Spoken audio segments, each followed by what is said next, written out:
habilidades fundamentais que lhes darão acesso às esferas venturosas. Porém, lá do alto, existem sociedades mais adiantadas que se desenvolvem na paz, na alegria e na harmonia. Assim, fora dos limites de nossas breves e penosas existências terrenas, abrem-se diante de nós imensas perspectivas, oferecendo-se ao nosso interesse e à nossa atenção múltiplos temas de estudo e exploração, variedades e contrastes inimagináveis. Diante de tantas maravilhas que o futuro nos reserva, as presentes provações perdem sua rudeza. Crescem nossa confiança, nossa esperança e nossa fé. Incapazes de medir a extensão das riquezas espirituais das quais participaremos, juntamos nossas vozes às vozes do infinito, ao coro universal dos seres e dos mundos, para a comemoração da vida eterna e infinita. Nosso destino está escrito no céu em caracteres de fogo. Desde a origem dos mundos, Deus traçou sobre nossas cabeças, em linhas luminosas, o poema da alma e de seu futuro. E todos aqueles que souberam decifrar essas letras maravilhosas conseguiram sabedoria e força moral nesse estudo.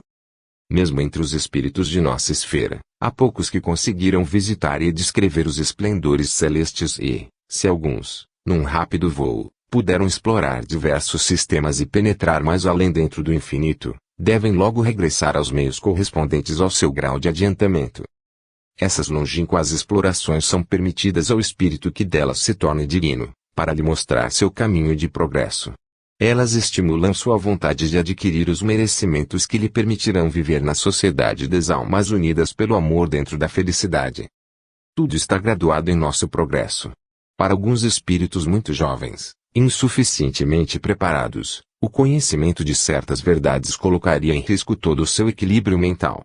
Somente aos grandes espíritos pertence o pleno conhecimento do universo. Deles é que nos vem, principalmente, por intuição ou mediunicamente, a revelação das leis superiores. Para que consigamos alcançá-la, é preciso prepararmos nossa alma pela meditação, pelo recolhimento e pela prece. Assim se produz em nós uma espécie de ampliação do ser, uma expansão das faculdades, que torna possível penetrar em nós as mais altas verdades. Por seu intermédio e por sua ação, uma transformação se opera, paulatinamente, ao mesmo tempo em que se desdobram as páginas do livro exterior, e à medida que o horizonte se aclara, o ser interior se ilumina e os ecos de dentro atendem aos apelos de fora. Debaixo de uma influência espiritual, as lembranças do passado, mergulhadas no mais profundo de nossa memória, ressurgem. A cadeia de nossas vidas anteriores se reconstitui e voltamos a tomar consciência de nossa verdadeira natureza e de nossa pátria de origem. Sentimos melhor a gravidade e a solenidade das coisas da vida. As provações e os males, trabalhos e dores são considerados como outros tantos meios de educação e de progresso.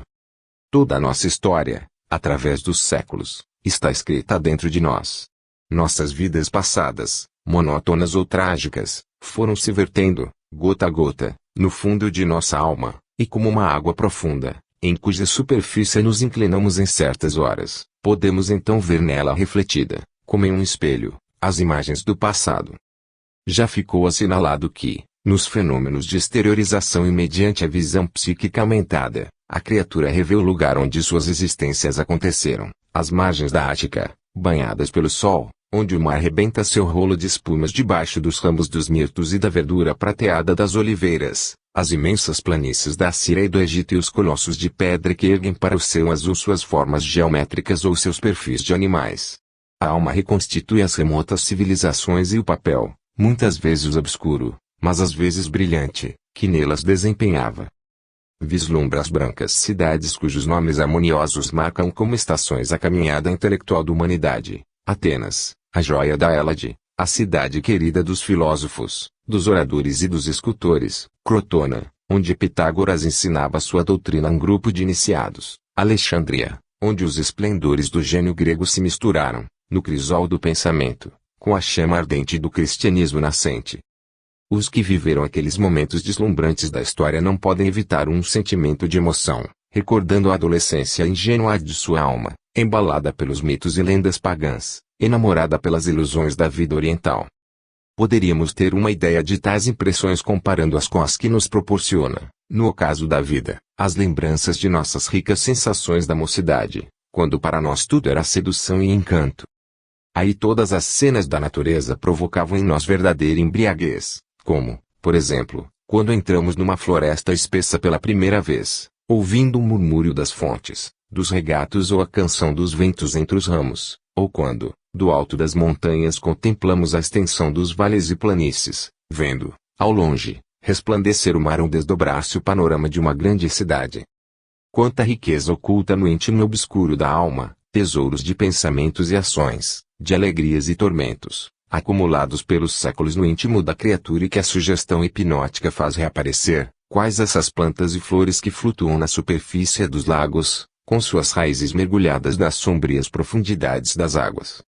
No meio de tais quadros e recordações que brotam das sombras do passado existem alguns que proporcionam calma e alívio, porém, em compensação, quantas cenas que melhor seria não as tivéssemos revivido. Elas emergem do silêncio e da noite adquirindo poderosa importância às vezes, ao revê-las, uma angústia nos invade. Os segredos guardados no fundo de nossa memória se levantam e nos acusam. Todo o nosso passado permanece indestrutível e indelével, não há poder capaz de destruí-lo, mas nos é permitido resgatá-lo no futuro, com obras de sacrifício e tarefas bem realizadas. Entendemos por que a sabedoria eterna conservou esquecidas essas remotas lembranças, por algum tempo, foi para nos dar mais completa liberdade de ação no curso desta vida.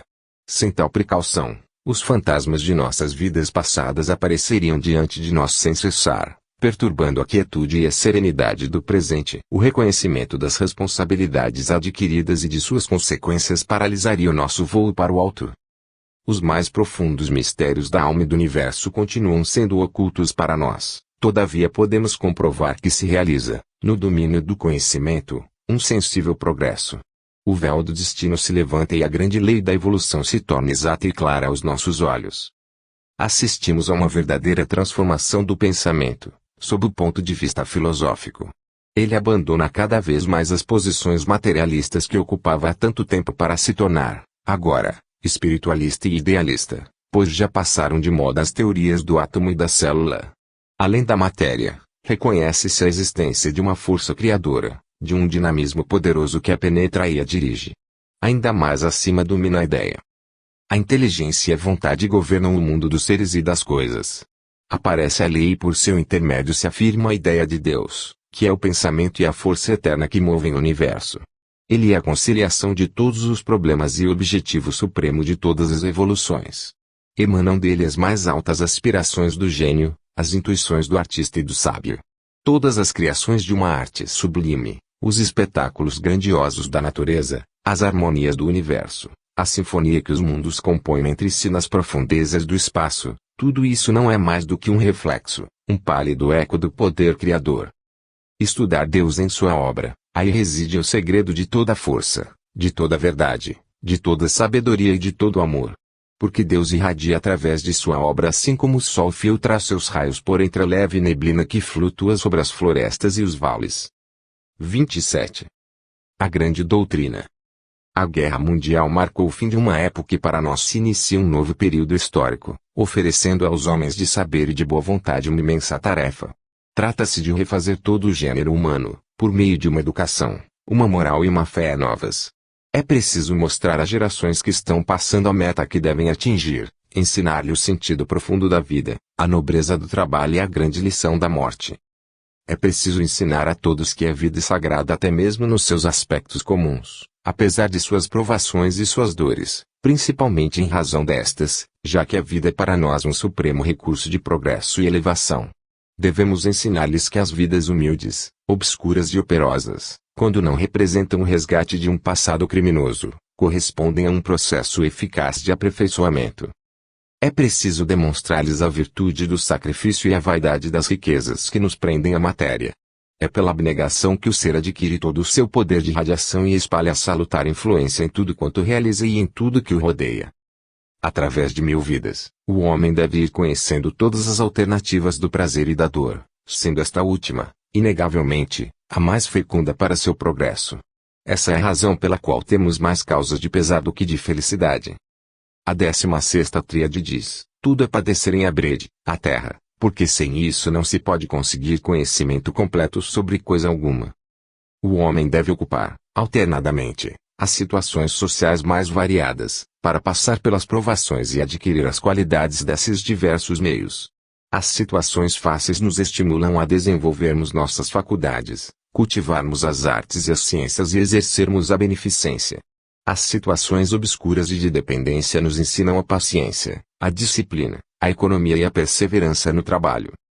Ora vencido pelo destino, ora por ele servido, o homem abre caminho através dos obstáculos, porém cada vez que supera uma dificuldade sente que lhe aumenta a força, a vontade se retempera e sua experiência se enriquece. Em cada reencarnação ele retorna à vida terrena, como a uma escola saudável onde ganhará novos méritos, e recomeça a luta que deve aumentar-lhe o cabedal de energia e as riquezas do espírito e do coração. Assim, de vida em vida, como a borboleta que sai da crisálida, ele sente desprender-se, pouco a pouco, da individualidade grosseira do começo, um espírito poderoso, luminoso, de sabedoria e de amor. E, de esfera em esfera, de mundo em mundo, prosseguirá sua carreira, ligado aos seres que ama, para com eles chegar, um dia, à plenitude da ciência, da virtude e da felicidade. A revelação dos espíritos se efetua através de fenômenos cujo conjunto forma uma nova ciência, uma ciência que encontra, em tais fatos, preciosos elementos de desenvolvimento e progresso. A ciência convencional havia chegado até os limites finais do mundo da matéria. Diante dela, agora, o invisível se mostra com suas imensas forças e suas leis espirituais, e sem o conhecimento de tais leis é impossível compreender a vida em suas variadas formas e no seu progresso colossal. A análise metódica e racional das manifestações colocará a ciência em contato com o mundo dos espíritos, aproximando as humanidades e facilitando sua colaboração num programa de trabalho que resultará no mais amplo entendimento do universo psíquico e das condições da vida em suas fases superiores. Mas esse é apenas um dos dois aspectos de uma grande questão.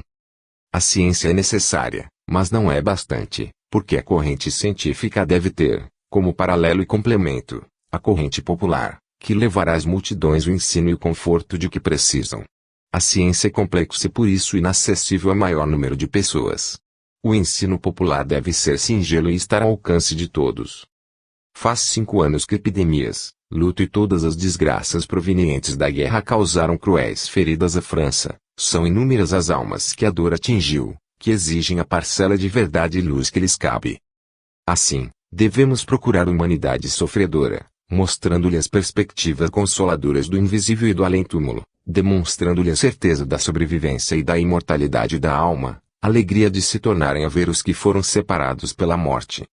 Devemos nos dirigir ao povo que é desprovido de ideal, aos humildes e aos pequenos aos quais o materialismo enganou, pois só fez medrar neles o gosto pelos prazeres e os sentimentos de ódio e de inveja. Devemos ir até eles levando-lhes o ensino moral, a alta e pura doutrina que é clara o futuro e nos mostra como a justiça se realiza por intermédio das vidas sucessivas. Todos vós que amais a justiça e a procurais no estreito círculo que o vosso olhar abrange, raro a encontrareis nas obras humanas ou nas instituições deste mundo inferior. Dilatai vossos horizontes e podereis vê-la expandir-se na série de nossas vidas através dos tempos, pela simples análise dos efeitos e das causas. O bem e o mal remontam sempre às suas origens e o crime recai pesadamente sobre seus autores. Nosso destino é obra nossa, mas só se ilumina com o conhecimento do passado e, para nos apoderarmos de seu encadeamento, é necessário contemplarmos do alto, e no seu conjunto, o panorama vivo de nossa própria história. Todavia, isso só seria possível para o espírito que se encontre desligado do envoltório carnal, seja pela exteriorização durante o sono, seja pela morte. Então, das sombras e contradições do presente, aparece para ele, no seu esplendor e na sua soberana majestade, a grande lei que regula o progresso dos seres, da mesma forma como rege a marcha dos mundos. Quando os apóstolos da causa social compreenderem e ensinarem essa nobre doutrina, nela irão encontrar fecunda fonte de inspiração. Ela lhes dará a palavra o poder de penetração, o calor que derrete os gelos da indiferença e do cepticismo, trazendo-lhes uma onda purificadora e regeneradora ao coração. Espero aqui as mesmas contestações que me foram endereçadas durante certas conferências seguidas de debate público. Dir-me-ão, essa é a linguagem que usaram todas as opressões políticas e religiosas através dos séculos, para dominar e subjugar as multidões, e tais promessas de vidas futuras, embora apresentadas de outra forma, são sempre, no dizer de Jean Jaurès, uma velha cantiga que acalenta a miséria humana. Pode ser que nossa forma de ver não coincida com a teoria deste ou daquele teórico, O que buscamos, acima de tudo, é a verdade e, para descobri-la, convém que nos elevemos às serenas regiões onde as paixões políticas não chegam e onde os interesses materiais não reinam. Indagai os grandes mortos, responderei aos meus contraditores, inspirai-vos com seus conselhos. Eles confirmarão a existência dessas leis superiores fora das quais é inútil e estéril qualquer obra humana.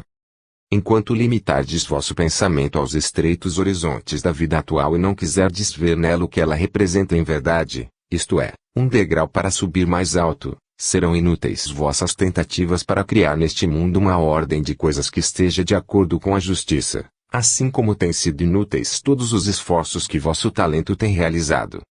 Observai o que está acontecendo lá no Oriente da Europa, onde a tremenda luta de classes lança as nações num abismo, onde nenhum raio de idealismo brilha. Vede essa maré crescente das paixões desencadeadas por um materialismo grosseiro que tudo ameaça invadir. Não obstante certas teorias, o que é necessário fazer-se para se atingir a paz social e a harmonia é o acordo íntimo das inteligências, das consciências e dos corações, e isto só nos será dado por uma grande doutrina, uma revelação superior que trace a rota humana e fixe os nossos deveres comuns. Afirmamos que, na história do mundo, as catástrofes geralmente são sinais precursores de tempos novos, o anúncio de que se prepara uma transformação e de que a humanidade vai passar por profundas modificações. A morte abriu claros numerosos entre os homens, porém entidades mais evoluídas encarnarão na terra e as legiões inumeráveis das almas libertas pela guerra pairarão acima de nós, ávidas por participar de nossos trabalhos, de nossos esforços, para transmitir aos que elas deixaram no mundo a confiança em Deus e a fé num porvir mais auspicioso. A ação dessas almas se estende e se impõe cada vez mais, provocando testemunhos inesperados que, às vezes, vêm de bem alto. O jornal L'Homme Livre, por exemplo, em 1º de janeiro de 1919, registrava o seguinte: nossos queridos mortos estão ao nosso lado e a humanidade se compõe mais de mortos que de vivos, somos governados pelos mortos. Numa oratória magnífica, na Câmara dos Deputados, Georges Clemenceau evocava os espíritos de Leon Gambetta, Auguste Scheurer-Kestner, Alfred Chans e outros ilustres mortos, convidando-os a serem os primeiros a transpor as terríveis portas de ferro que a Alemanha fechou contra nós. O próprio presidente da República, Raymond Poincaré, disse no seu discurso de Strasbourg: conosco, Alsáce, tu honrarás a memória de nossos mortos, porque tanto mais do que os vivos, foram eles que te libertaram. Os obreiros de nossa vitória não foram apenas esses grandes mortos, pois à frente deles vemos os espíritos de luz que nos mostram o caminho sagrado e os altos destinos que nos aguardam. É lógico que muitos homens, e não apenas os de menor valor, por meio das provações sofridas, foram curados dessa sensualidade e desse cepticismo pestilentos que quase levaram a França à perdição.